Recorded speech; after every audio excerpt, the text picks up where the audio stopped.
All right. So thank you so much, people who all have joined here.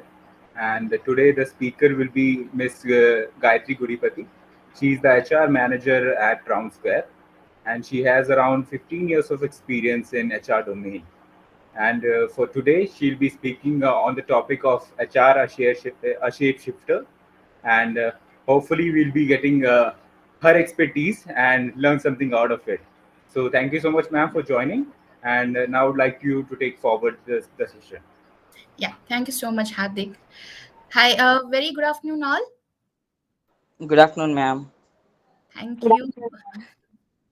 Yeah, so it's very pleasant to meet all the HR aspirants, of course. And I know it is very difficult to sit for an hour after the heavy lunch and listen to someone. Okay, so we'll make it more interactive. Anyway, I'm not going to teach you anything on the concepts front because you'll be learning that in your college. I'm here to share my experiences. So, what I have done, or what we as a HR has done in the company or in the industry, and what are the roles we have played. Okay, well, that sounds good. Yes, ma'am. So, let it be more interactive. If you have any questions, you can stop me in between and we can discuss. Okay, so let me share my screen first.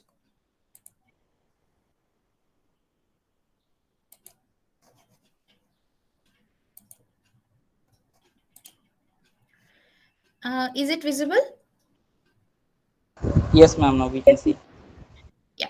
So I named it as HR a shapeshifter because we are changing our roles and we are wearing different hats as per the business requirement and as per the market situation. So, and also we evolved from welfare manager to strategic HR manager. So I feel that a shapeshifter term would be apt.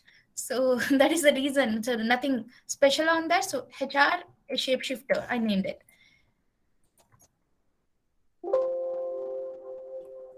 So how we evolved in the early 20th century. So we started our journey as a welfare managers. Our focus was mainly on the working conditions and health of the workers. So it is a very limited scope, and we used to take care of the major sick benefits or maternity benefits of the workers. Slowly, in the mid of 20th century, we became personal managers. And our focus was mainly on the administrative works like record keeping, time and attendance, and recruiting people, and wage and salary disbursement. It is not a limited one, it's a bit a proactive one. And in the late 20th century, we were started acting as human resource managers, and we started looking at people as an asset. So we started investing on the development front and started motivating the employees and treating them as a long-term assets. And now, in the 21st century, we are as a strategic HR managers sitting on the boardroom and even suggesting the management what is good in terms of human resources and how to improve the business performance. So we are aligning our HR processes and even policies towards the business results. So we evolved from welfare managers to strategic HR managers. So that is the reason I call it as shapeshifter. So before I move on to the slide, I would like to check with you guys. So you are in the second semester, right? Sorry, second year. Yes, ma'am. Okay. So why have you chosen HR as your specialization? Anyone? Uh, so, ma'am, I would like to give my example. I have chosen HR is because, like, I'm an extrovert. I like interacting with people and human, like it managing humans is something which I'm very good at, not managing computers. So Wow. that's something that's why I chose HR as a domain. Okay. So what about the students? Anyone?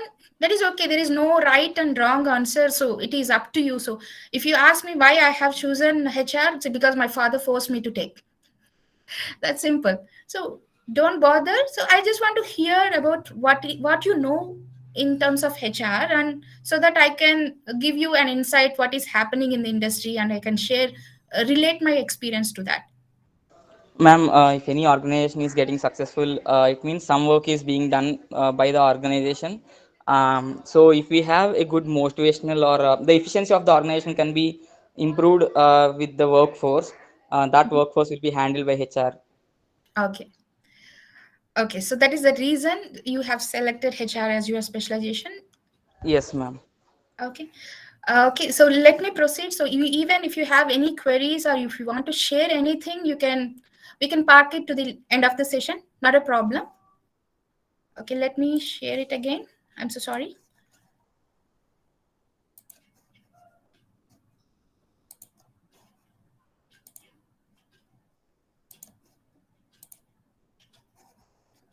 Yeah. Is it visible now? So I would like to highlight few roles of the HR. Of course, I selected octopus as a symbol because we fit into any role. We fit into any industry. It's just as a symbol. So let us start with talent acquisition. So if you see in the market, there are many requirements for recruiters as well as employee relations expert or shared services expert, L&D experts. There are plenty of roles. So HR being divided into many verticals. So here I would like to highlight few roles of a HR, and we talk a little more about few roles. Okay, let me take you through. Talent acquisition is what we recruit and maximize the talent. So talent management, so once we hire the employee or the talent, so our responsibility is to manage the talent. So how we maintain a positive relationship with employees. So once we hire an employee with some skill set, will that be enough for a long term sustainability? No. We need to put efforts, or the employee has to enhance his or her skill sets. That even helps the organization for further growth. So we need to develop our employees or motivate our employees through some rewards and recognition programs. There are plenty of the other things, and retain our existing workforce. What is shared services? So there are many activities which are repetitive in nature. Suppose if we take, you have any idea about Provident Fund? Yes, ma'am. No. Yeah. So that is a centralized act. We need not to have a person dedicatedly in every state. Suppose a company, it's a large company, so they have their presence in different states of India, and we need not to have a person dedicated for PF in each state. So there is a subject matter expert who can take care of that PF and ESI. That person or the team can be based in the hub or corporate office. So likewise, there are many other activities that can be centralized and can provide a quality service. Like the other one, payroll. So we process the salary on one date in a month, right? It won't be different for different states or different dates. So even the payroll can be outsourced or it can be managed at a hub level, centralized process. There are other activities as well. So we call it as shared services, and there are subject matter experts available. And if the employees has any query, then they can reach out to the subject matter expert and get the immediate resolution. What is compliances, which are critical actually? So any company in any industry, they should abide by some rules, regulatory compliances. Suppose we are into IT industry, so we should be complied with the Shoption Establishment Act rules.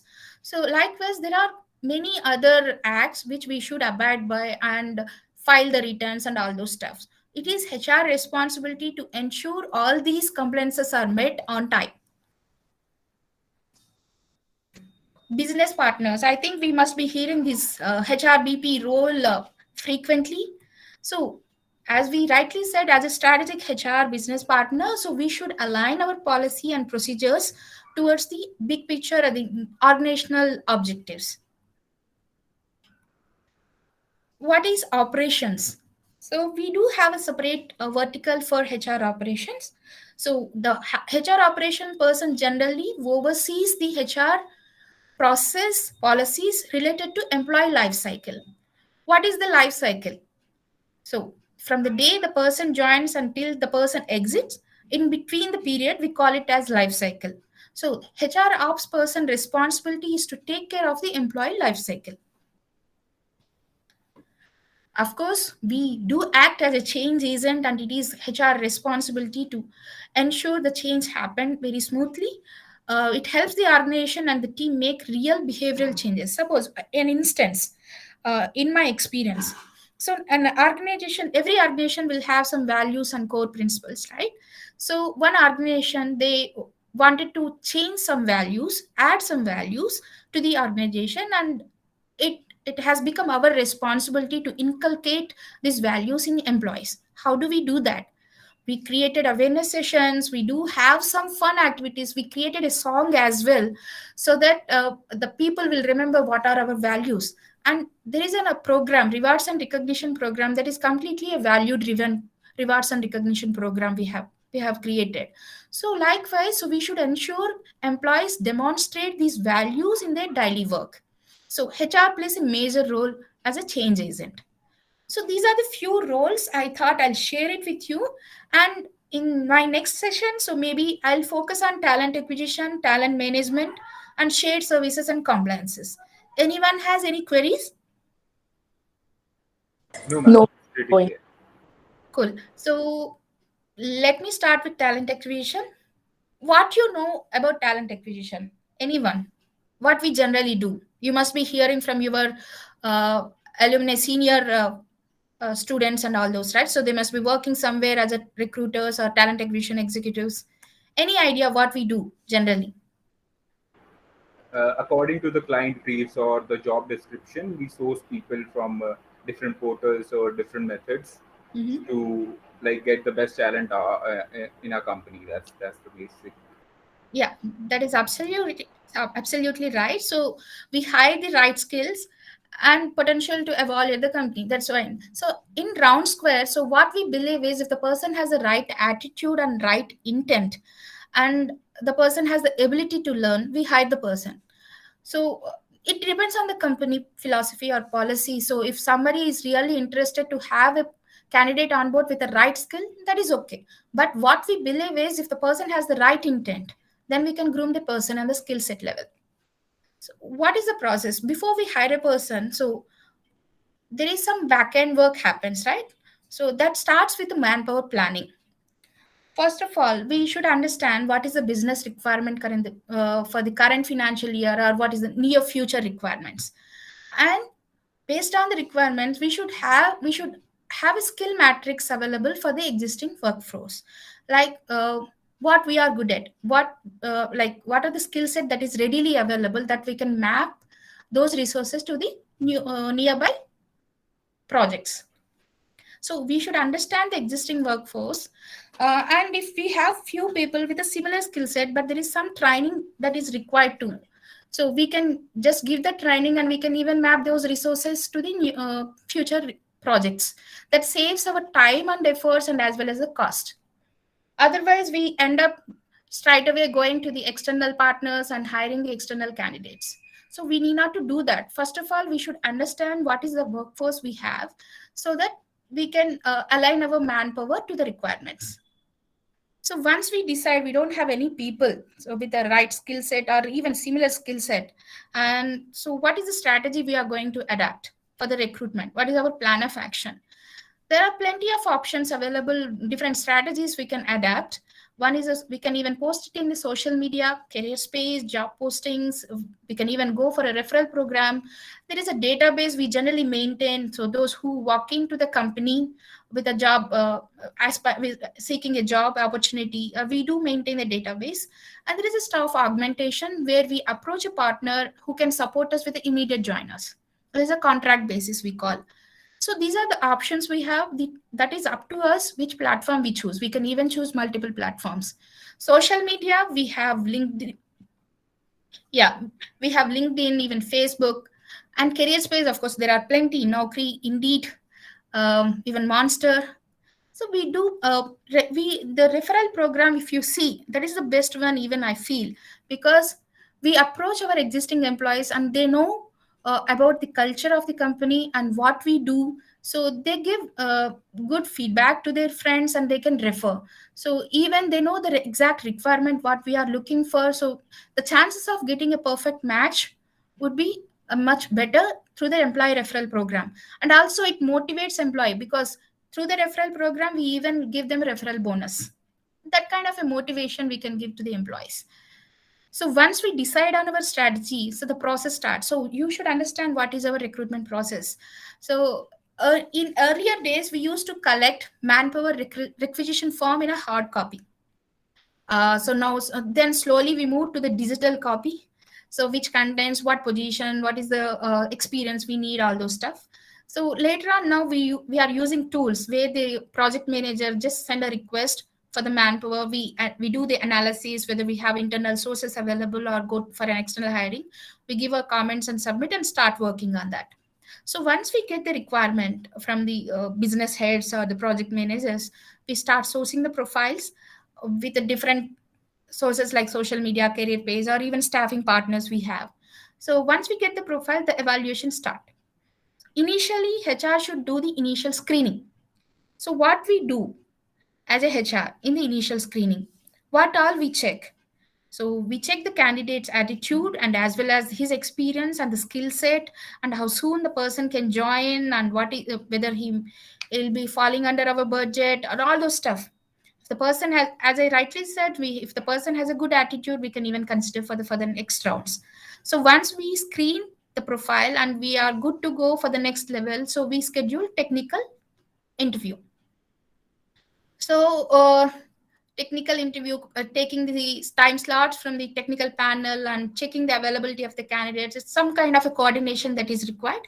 So once we schedule a call, so we send an invite and get the evaluation done. And the feedback, how we receive a feedback. If simply the technical panel says person is selected, will that be sufficient for us? No, we should have a clear feedback because on the skill set wise, on a rating wise, and a feedback. In case if the person is not suitable for the particular requirement, maybe we can map the person to another requirement which is in the pipeline. So we should have a clear feedback so that we can take some decisions. It is, we can't get a person ready made available. So we need to adjust here and there and see where we can groom this person. If the skill set is okay to manage, we can hire. So always good to have a detailed feedback from the technical panel. So once the person clears the interview, will report to the management, take the approvals, and we'll roll out the offer. What happens if the person does not clear the interview? We should go back and inform the candidate. That is must. Otherwise, it gives a very bad impression on the company. So we must be hearing jokes about HR in the social media saying person was waiting for the HR feedback and end up dying. So don't do that because we are putting lot of efforts and we do things in a proper way that would be better. So go back to the candidate and say, boss, you are not through, maybe we'll come back for any other requirement, suitable requirement. That is enough. So once we roll out the offer, there are two things. Either we roll out the offer and start the background verification, or do the background verification and then roll out the offer. It depends on the company and the urgency of the requirement. What we do and why we do the background verification, just to check the genuinity of the candidate. Okay, so what all we check in the background verification? We check the education, the highest education, and also the recent experience, last 3 employments we check. And some clients maybe they require the drug test depending on the country and the agreements we have. And there is a criminal record to be verified, international database check to be done. So there are plenty of checks that are required as per the client. So as a company, we should decide what all check we do, and once we get the report, yeah, that is clear. If there is any discrepancy, we should go back to the candidate and ask for a justification.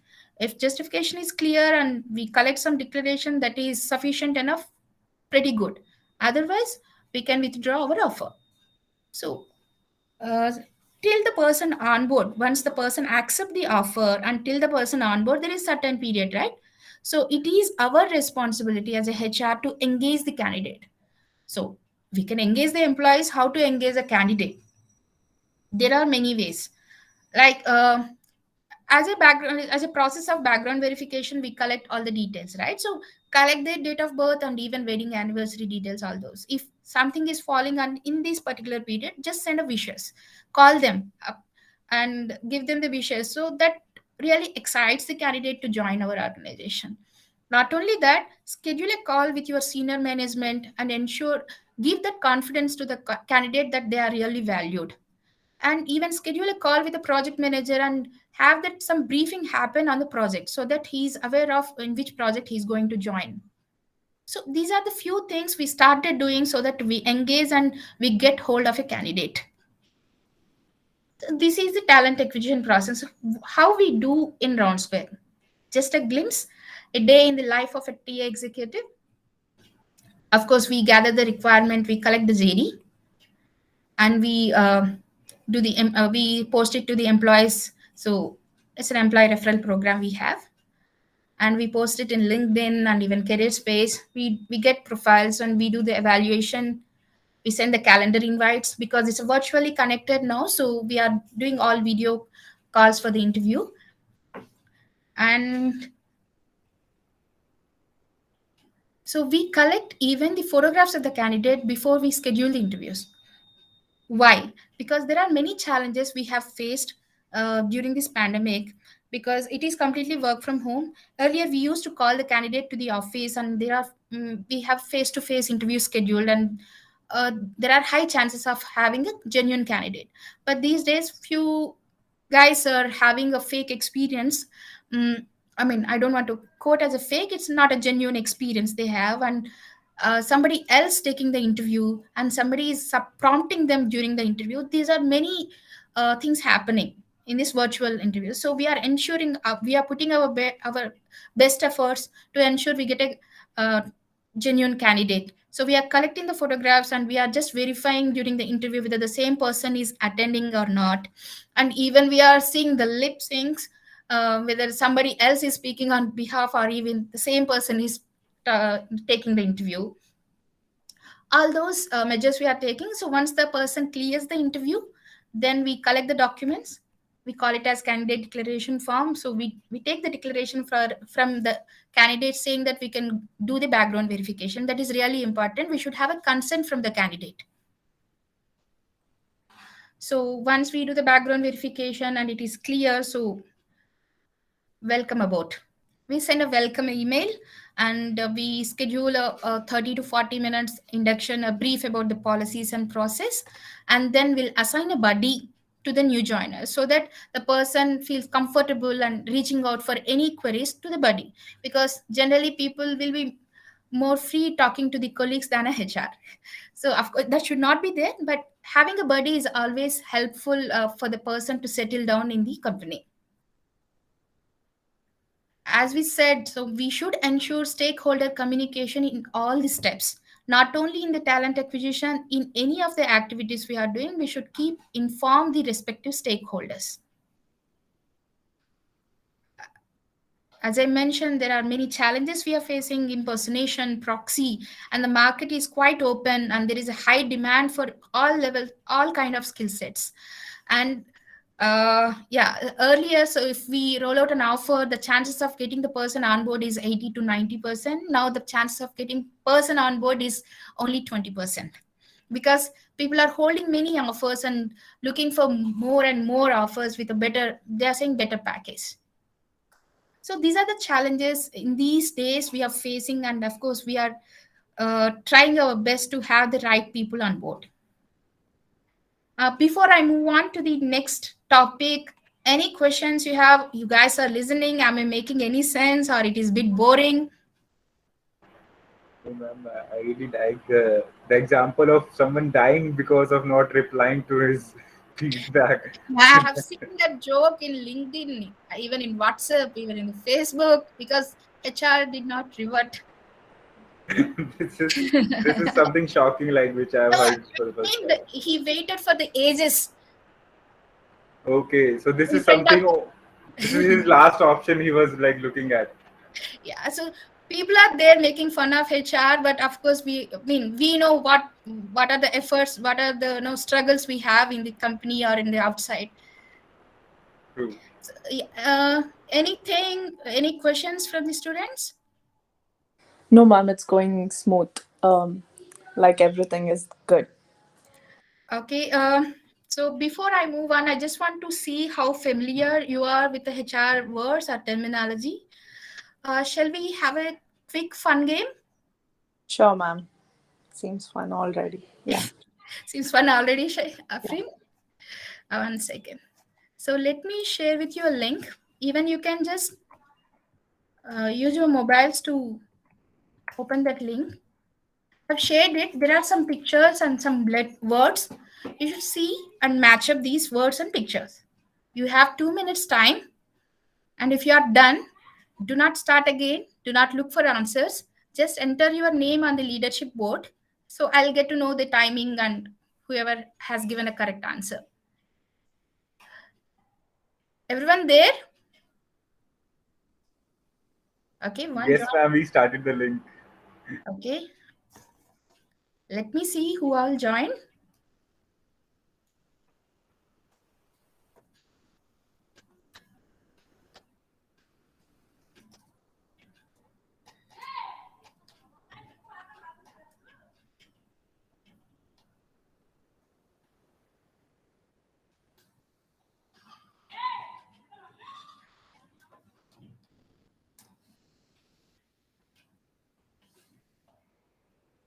Just a 2 minutes game.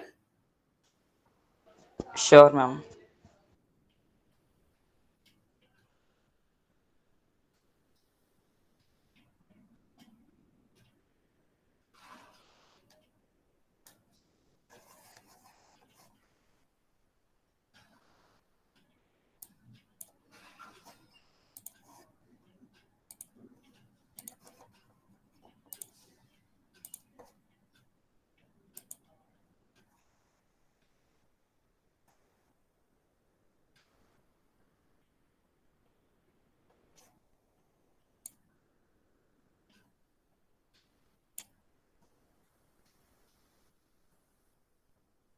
Anybody has completed?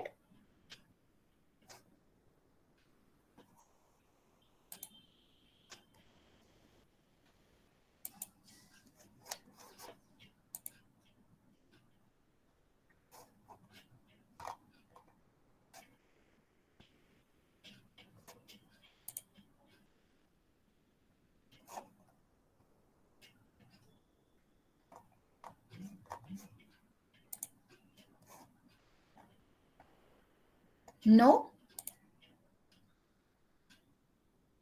Done, ma'am. Done. Okay, let me see the score. So you have submitted your name in the leadership board, right? Not done?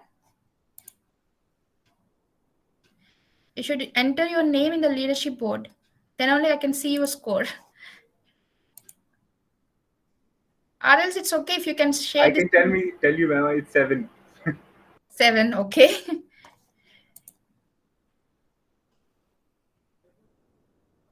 Okay, let me share my screen so that we can do it together.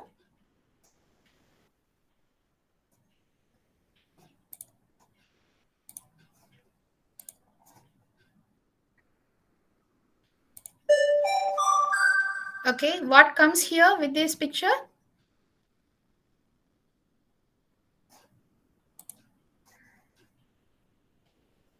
Anyone? There is someone teaching Training. some. Okay, let me see. And this one? Retention. Yeah. We are trying to retain a person. Empathy. Empathy. I mean, okay. Is it Hardik only speaking? Next is performance, ma'am. Okay. And this one? Termination. Cool. This one? Process, Cool. And this Grievance. one? Grievance. termination, Grievance. Yeah. So the next one? Consequences. Compliances. Yeah. So we should abide by the regulatory compliances. So Appreciation. yeah, this is good. Onboard. Cool. Consequence. And higher. Perfect. Yeah.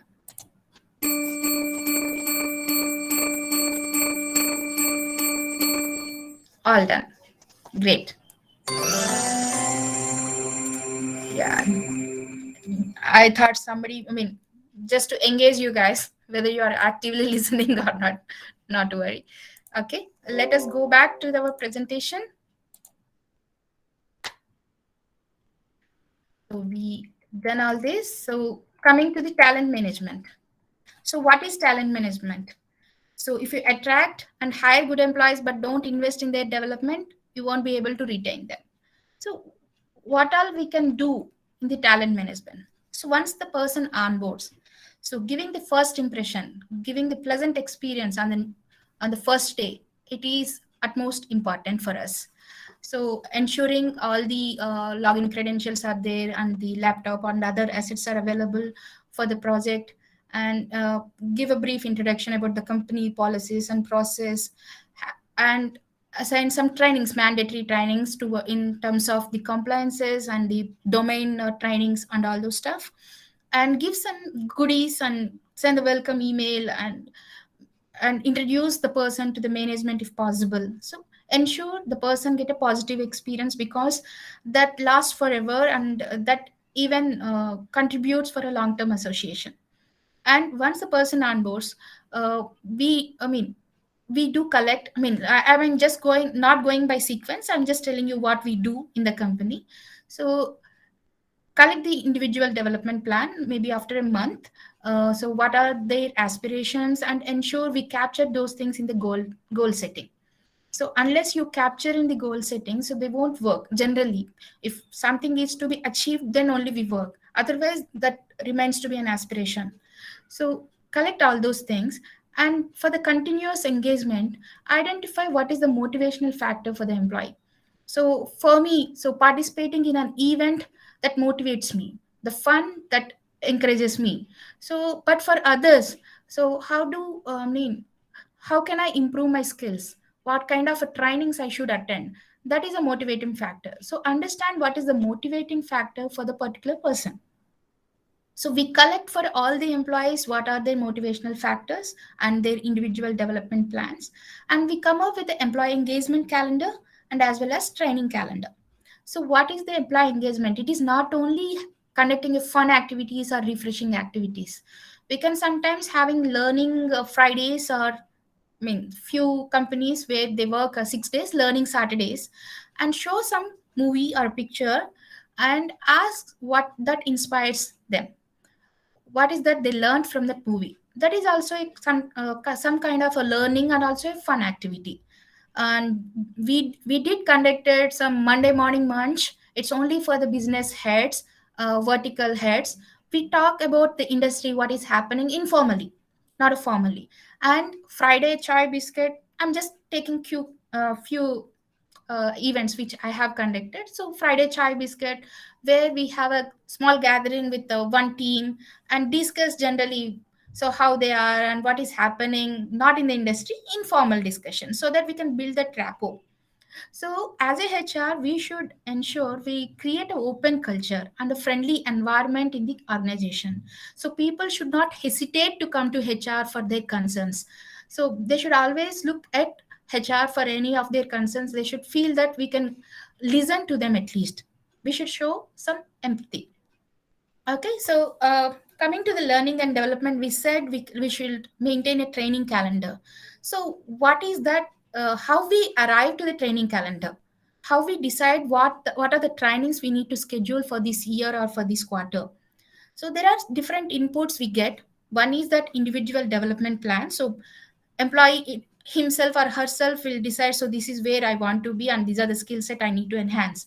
So the other input is from the reporting managers. So they will suggest this is the business requirement and this guy or this person is good at these skills and to be improved in these areas. So that is one kind of an input. Even during the appraisal, we generally get the feedback for each and individual, right, on the competency front. So we capture all these inputs and see, so what is required for the business, and do the competency matrix and decide on the trainings. So once we decide on the trainings and we prepare a calendar, so it is our duty to uh, select a trainer, either externally or even internally. So suppose an example, so one set of people require an advanced Excel training, and we have a person who is really good at that. So we can take him, we can ask him for a support, uh, to conduct a session. So that way we can even motivate the person who is giving this session, so he feel that he's an internal trainer, and even we can award them with some kind of a certificate or something. And we can also reduce the cost. So that way we need to identify a trainer and then conduct the sessions. So conducting the sessions, will that be sufficient for us? Will that be enough for us? No. Why are we conducting the trainings? To for the employee developments, whether that really happened or not, we get to know during the training effectiveness measures. So how we measure the effectiveness of the training? Supposing the same example, so we have given this Excel training some set of people. So I'm a person, so during the session I learn easily, so at the end of the day I'll answer correctly, so enough. So but when I go back to the work, I'm unable to recollect and apply the same in the work. So it's a completely waste of time and waste of energy. So we need to see whether the person is really applying whatever they learned in the training in their daily activities, whether there is an improvement in the reports they are published, because we have given in the Excel training, right? So whether there is a quality of reports delivered or not, where they are lacking again. So do we need another session for whom? So these are the training effectiveness that to be done. So once we do that, so we'll get to know whether we have really done a good thing or not. And coming to the performance management, so as we said, goal setting that should be done in the at the beginning of the year, even once the person joins. So we should have the goals in place, and we should ensure the periodical reviews happen.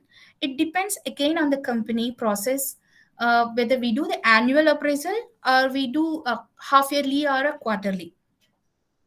I'll take one instance. In my previous experience, there is some merger and acquisitions happen.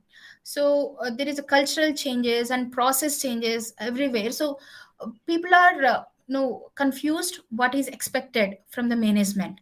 So what we have done is we have divided the monthly targets to a weekly targets or weekly goals, and started guiding them on a weekly basis. We just have a half an hour call and see what they have done and where they need support, so that they slowly started picking up. And later on we move to only quarterly reviews. So even on the reviews, when we do before the, I mean, in the goal setting time itself, we ensure the goals are clearly communicated to each and every employee. It's not that we fix some goals and just share it with an employee.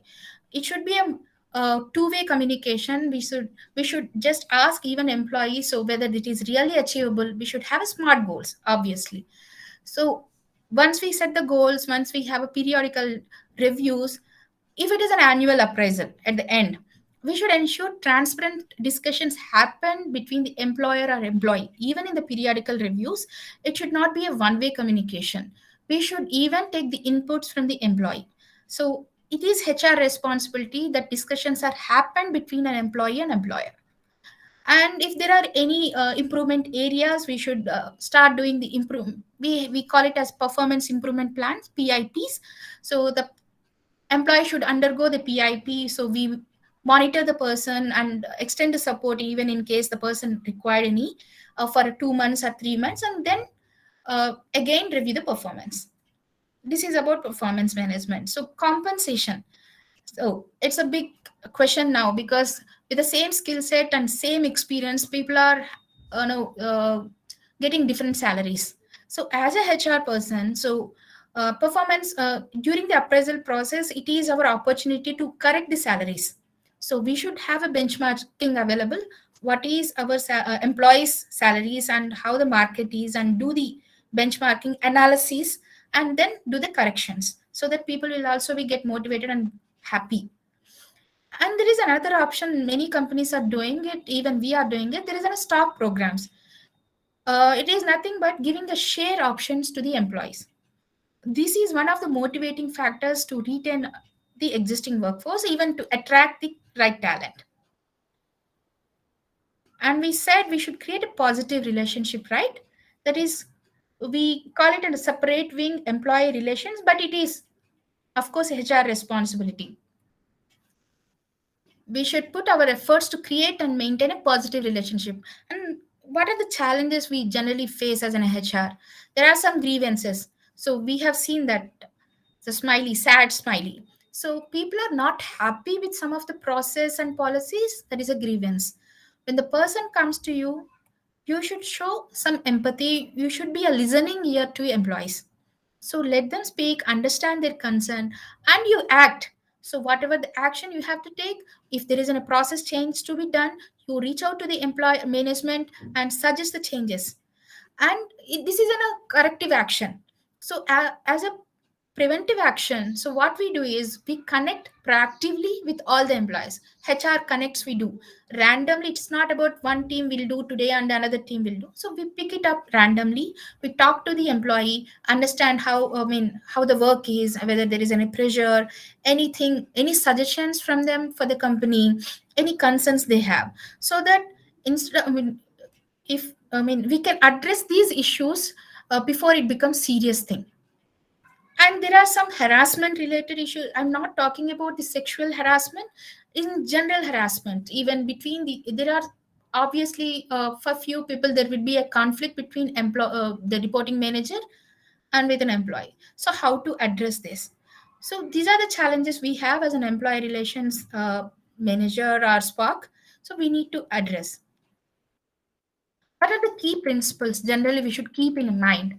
We should keep our promises. So at the time of joining, we promise them that we'll promote him, we will promote the person in 6 months, and later on we say, no, it is not our process. That should not be the case. If you are really want to do something, so then only give the promise. Keep your promises and ensure you have a clear communication, honest communication, and you have all hands or town hall meetings happen in between, maybe on 3 month monthly ones or quarterly ones, so that the management will communicate with employees what is happening in the business. That in that way we can gain the trust of employees. Ensure there is open communication and transparent communication. Invest in your people. Also recognize and reward them.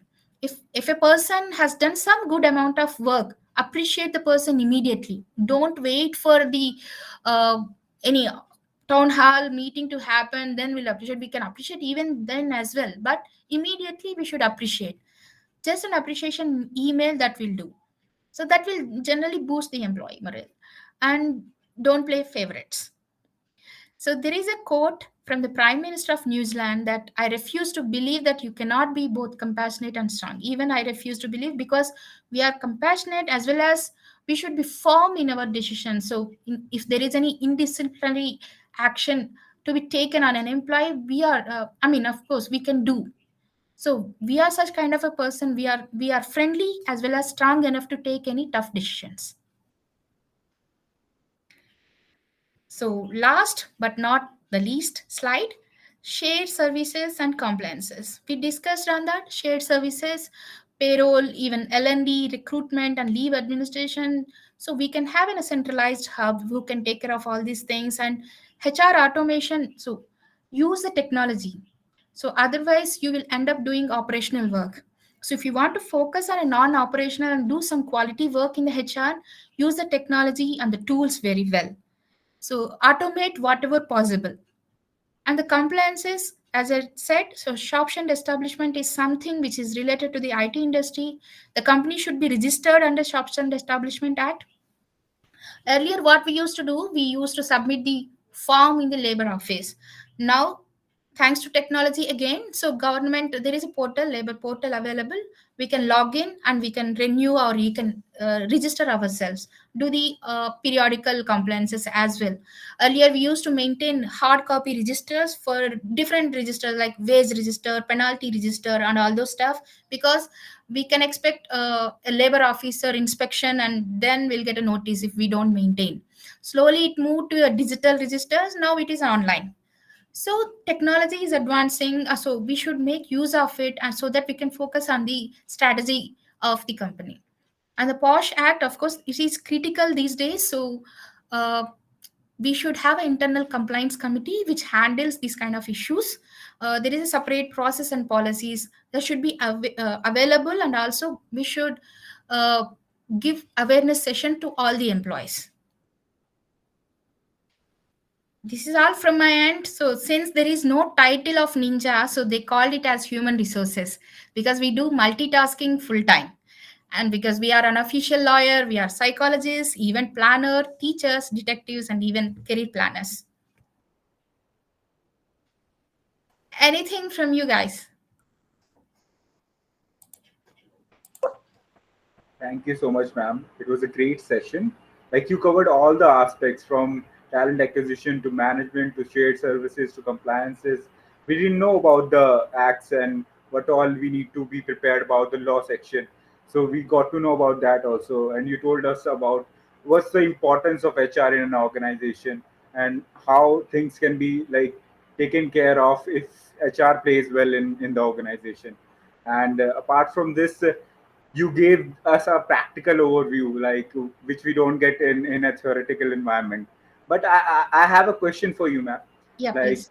there are people in our MBA as well who are introvert and they don't like to be very much interactive with people like introvert people are. So what these kind of people do in order to be good at HR or any like key pointers they need to follow? That's what I want to ask. Okay. Even that questions even implies to me because I'm pretty introvert. Okay. Even if you see in my MBA days, people used to no. I mean, I used to work alone in a silo. So initially, I started my career as a subject matter expert in the operations front. Then later on, so you will understand as an HR that is a basic requirement. You should have that ability to connect with people. So that is the reason why I asked you initially, why have you chosen HR as your specialization? Somewhere you know that you can deal with people. So how you deal with the people unless you connect with them? You start interacting, start no talking to the people informally initially, then you start with one person, then it's you can slowly interact with many people. I have done like that. So the first thing I do when I walk into the office is it's an informal chat with everyone. I'll just go to their desk and see how, hi, how are you? It's just a casual talk, just to have that. Even I should overcome that fear. I don't I mean, I can't face anyone directly. Just to overcome that fear, so I started interacting with people, so informally I started initiating the conversation as well. I was very bad at in the group discussion during my college days because I'm very afraid what to talk in front of many people. I have that stage fear. So it it takes time, but unless you take this first step, you won't overcome it. So see, so you want to connect with the people, right? That is the reason you have chosen HR. Unless you start, you initiate that conversation, you can't make it. Nobody is no what you say. Nobody is uh, yelling at you. If you go and talk to them, nobody say no. Don't go to the personal space. Just start uh, saying hi. How are you? How is your work? Since you are HR, they will definitely say they will share about their work.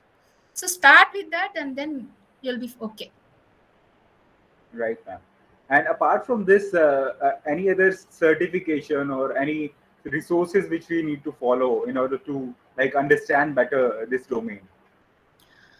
Certification, there are many certification you can ask. SHRM is there, and also HR analytics, that is also a course that will available because these days we should focus on our data and analysis and forecast and plan for our future. So HR analytics, that is one I even suggest. uh, yeah, and just follow the market, what is happening, be active in LinkedIn, and see what is happening in the business front. That is good enough. All right. And are we getting any chance to work with you guys? Definitely, if there is an opportunity, definitely. I mean, even I had interns I mean, just few months back, and even we took them as an on-roll employees. So uh, I always get a new ideas from the interns, new, I mean, with students. So yes, of course, if there is an opportunity, we'll definitely come back to you and ask for help. Sure, ma'am. We also want to be part of Transfer and now would like others to go forward and ask if they have any questions or not. Yeah. No questions, but I would like to thank you in the way that you have told about Round Square, because practically giving an example about everything, each and every point, um, from the referral program, what are the benefits, or in detail. Thanks for all of that, ma'am. And I love the conclusion that you have given. Thanks, Afrin. Okay, so even not now, if you have any questions or if you want to reach out to me, do not hesitate even after the session. So we are happy to be, part of HCU. Thank you so much, ma'am. Thank you so Thank much you for so much, that. ma'am. And we Ma'am, are so can we grateful share for that. your like email to the students if they have any queries or if they want to contact you? So an email of yours would be shared with the students. Sure. Maybe Akash can help you with that. So we can send out an email to Afrin or you so that we can take it forward. The Sure, ma'am. Thank you so much. students. Yeah. Thank you. Thanks so much. Thank you, guys. Nice meeting you all.